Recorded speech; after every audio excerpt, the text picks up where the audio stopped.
With Janice Cobb of Save My Pet ID Tag, engraved with your pet's info, they allow emergency personnel to start care for your pets if you're sick or injured. Head over to SaveMyPetIDTag.com and explore products. They ensure peace of mind for you and for your four-legged family. This couple comes from Princeton, Minnesota. I love to say it like that, Minnesota.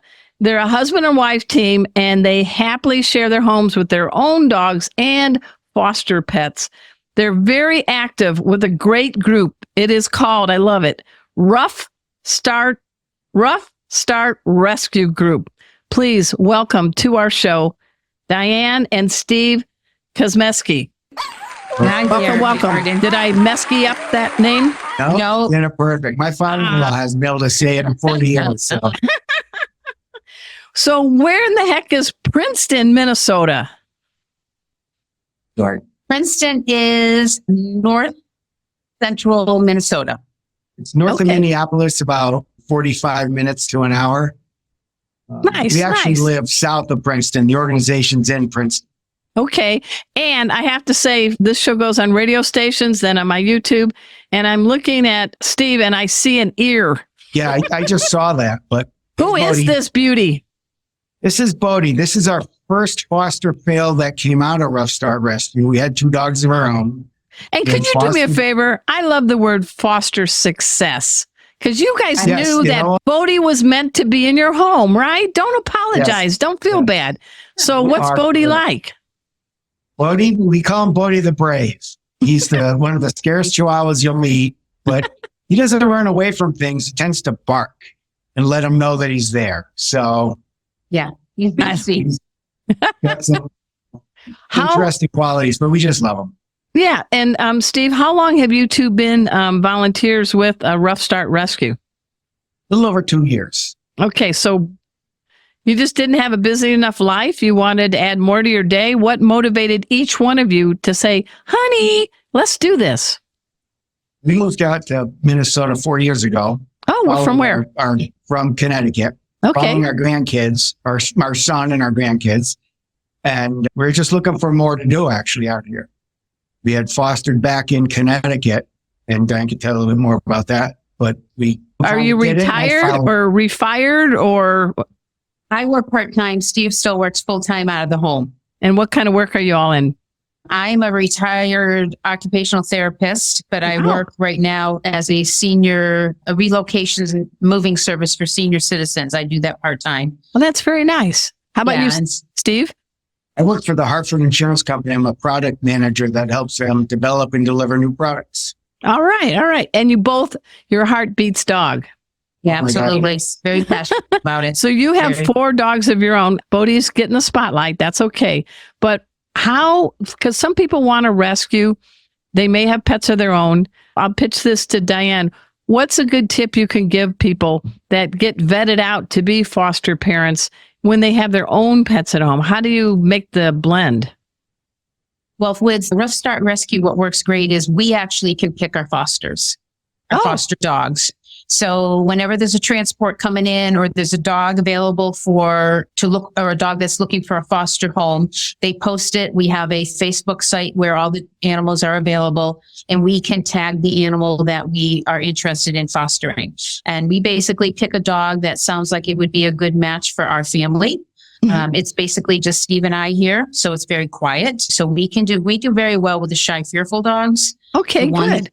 Yeah, so we've had a lot of success with that. And then our dogs are not good with large dogs. So we always foster the small dogs. So one great thing about Ruff Start Rescue is you are able to pick your dogs. They're not giving you dogs. You pick which you think I think that's a recipe, a formula that would work better. Wouldn't you say, Steve?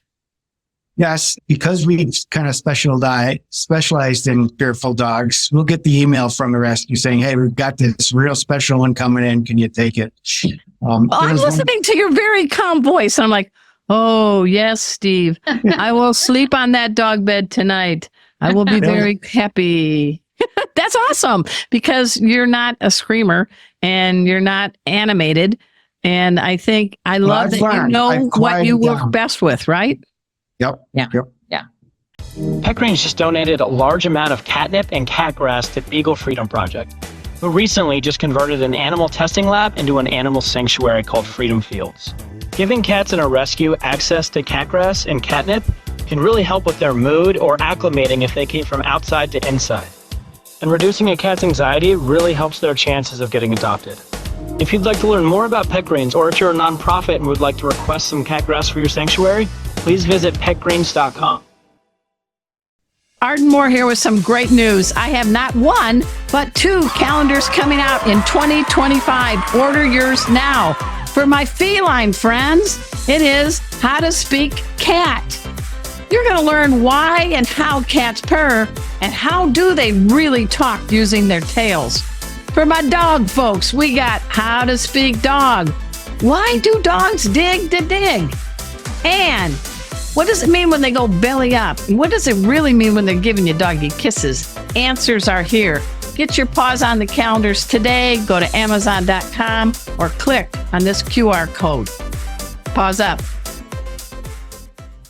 So I understand we want to do a shout out to the founder of Ruff Start Rescue. Who wants to take the bio? Who knows who she is? So we can say her name on the air.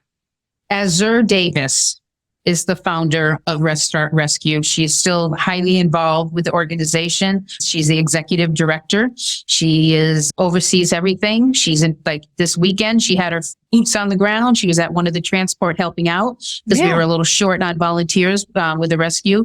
She started the rescue back in 2010. She had a dog that she rescued, a pitted mix that she rescued, and it made her realize the need for... And what was the name she gave this dog? It was perfect.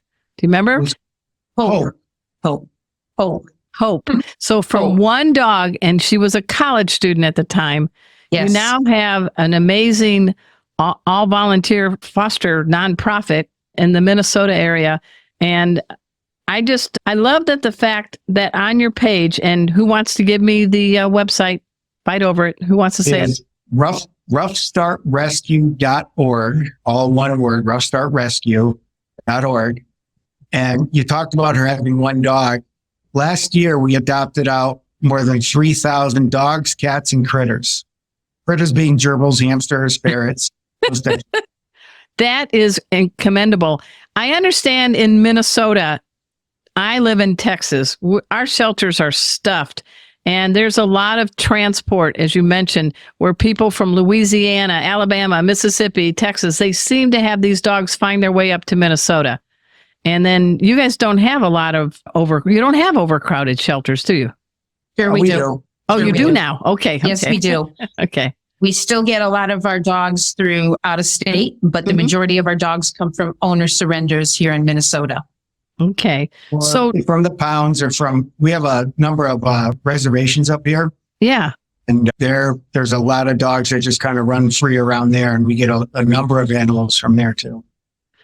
So I like the fact that you can be like yourselves, be regular foster, always coming, I'm here to help. But I also like that you have something on your site that says, if you can't commit to long-term fostering, so what is that option? I'll ask Diane for 200, please. Okay. So we have a lot of fosters who step up for short term. So say an animal comes in and somebody's spoken to take it as a foster, but they can't take it for 2 days. Oh, that's Somebody nice. will step in and temporarily hold the dog for 2 days. Or say we're fostering a dog and we have a vacation planned. Somebody will step forward and watch our dog for us for a week or 2 weeks or whatever while we're away. So that's a great way to get into it. If you don't want a full-time commitment, it's a great way to get your feet wet. So what is the one piece of advice each one of you would give someone who thought, I think I want to be a foster for Ruff Start Rescue? What would you say? Steve, you're up. I would say first go to the website and sign up and look into it. They've got so many resources. They've got videos. They've got literature on it. Go to Ruff Start also has a number of events that fosters go to adopt out animals. Go into one of those events and talk to the fosters. How about There's you? a lot of resources for it. He gave some good answers. I don't know. Can you top him, Diane? I don't know. I don't know if there's much left, but I agree with him. Talk to somebody who's involved in the rescue. I mean, there's people everywhere, all across the state. And also the rescue itself, you could always call and talk to them, someone directly. Call the number and someone would talk to you if you have questions. And, I mean, you can fill out the paperwork to be a foster and talk to somebody, but that doesn't make you committed to do it. It just starts the process. So each of you, how have fostering dogs, how long have you guys been together? I'm being pretentious. You guys like each other, right? You've been together a bit? About 42 years. Nice. Kids, grandkids? I'm sorry. We have two sons, and one of them has a 1-year-old boy and a almost 4-year-old girl. Oh, grandparents. All right. So how, each one of you, how have fostering dogs or other critters, it sounds like you do dogs, right? Mm-hmm. The shy ones. But come on, real men love pets. Steve, how has fostering made you a better man? I just like taking care of the little guys. You got to be proud to walk down the street with a leash with a 5-pound. Walk it, baby, walk it. But they look great when you're doing it with 6 of them too. But it's helping out the animals. We've always rescued animals, but when you rescue an animal, you take in 1 or 2 animals. When you foster over the past 2 years, we have adopted out over 20 animals. Congratulations. So that's been great. And then the other main thing is the happiness on the adoptive parents' face, and the families they love it when you hand the dog over. So you hand the dog over and they're just gleaming with pride. I love it. We just got about 30 seconds left, Diane. What has fostering animals done for you to make you a better human? It has given me a purpose outside of my family, because when your kids get older, you got to have a whole different, you have a lot of time on your hands. So yes, it's given me a purpose, provides me a lot of happiness. When we moved out here in Minnesota, it also gave me a community. Good point. Of like-minded people who are just as passionate as we are about helping these animals. So it's all good. I can't say there's anything negative that has come from it. It's just been a positive experience. Well, I have to tell you all, I've been behind the mic for many years, and this has been one of my most special episodes because we're getting people like you to share your tale. And you can wag your tail, Bodie, if you want, because you landed the puppy lottery. Thanks so much for making our tails wag by watching this guest interview from Arden Moore's Four-Legged Life. Four-Legged Life. Make sure to subscribe so you're up to date with all of our Four-Legged Life content. Four-Legged Life. Four-Legged Life.